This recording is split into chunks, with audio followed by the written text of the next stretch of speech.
Hello बच्चों, क्या हाल चाल। भाई देखो, जो 28 और 29 को पेपर होने वाला वो किस टाइप का आएगा, इसके ऊपर मैंने 3 इंपॉर्टेंट पॉइंट्स निकाले हैं। बहुत सोच समझ के बता रहा हूं, इनको फॉलो जरूर कर लेना बच्चों, ठीक है। देखिए पहला पॉइंट क्या है।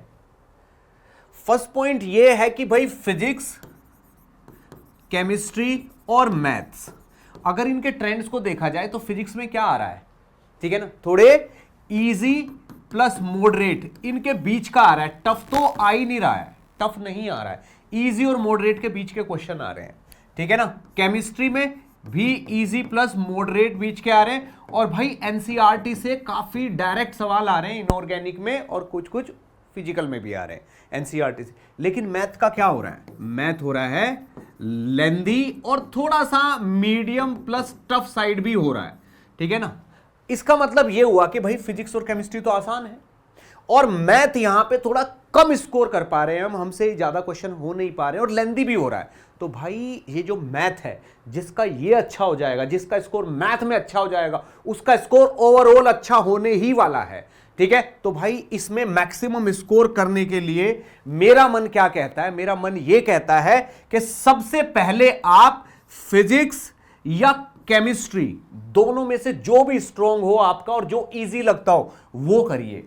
उसके बाद सेकंड नंबर पे आप मैथ सॉल्व करिए, सेकंड नंबर पे मैथ सॉल्व करिए। और मैथ में भी पहले इजी और फिर टफ, पहले इजी इजी कर लीजिए मैथ के क्वेश्चन, फिर टफ वाले करिए, ठीक है ना। उसमें भी थोड़ा स्ट्रेटेजी से चलना है।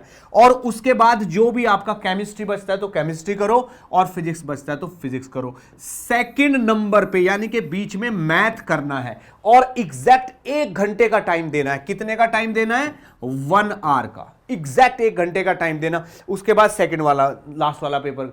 अगर आपके पास 10-5 मिनट इसके बाद बच जाते हैं तो मैथ के पेपर पे एक बार फिर से राउंड ले लेना है, ठीक है बच्चों। पहला पॉइंट तो इंपॉर्टेंट यही था कि सेकंड नंबर पे ही मैथ करना है, पहले नंबर पे या तो फिजिक्स करना है या केमिस्ट्री करना, जो भी आपको कंफर्टेबल लगता हो और आपने डिसाइड कर रखा हो, पर मैथ को सबसे पहले और सबसे लास्ट में मत करिए, ये मेरी एडवाइस है।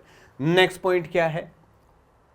नेक्स्ट पॉइंट भाई ये कहता है कि बहुत सारे बच्चे कह रहे हैं कि सर लास्ट ईयर क्या हुआ, लास्ट ईयर में लास्ट वाली शिफ्ट, लास्ट ईयर में लास्ट वाली शिफ्ट जो थी वो टफ थी।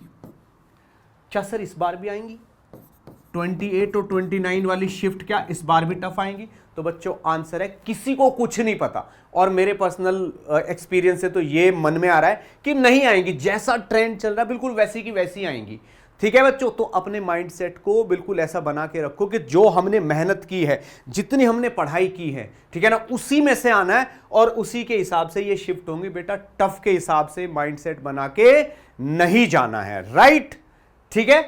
थर्ड पॉइंट ये है कि जो ट्रेंड चल रहा है उसी को फॉलो करिए,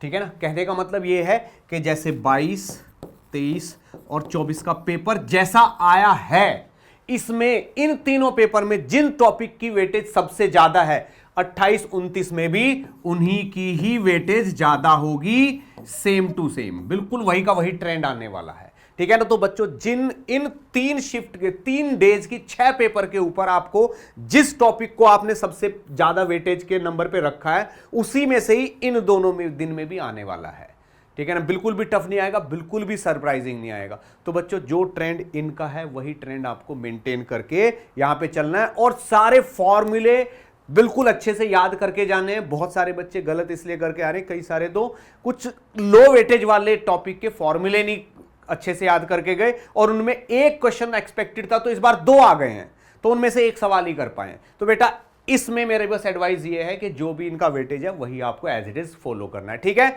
और बेस्ट ऑफ लक बच्चों, फोड़ के आना।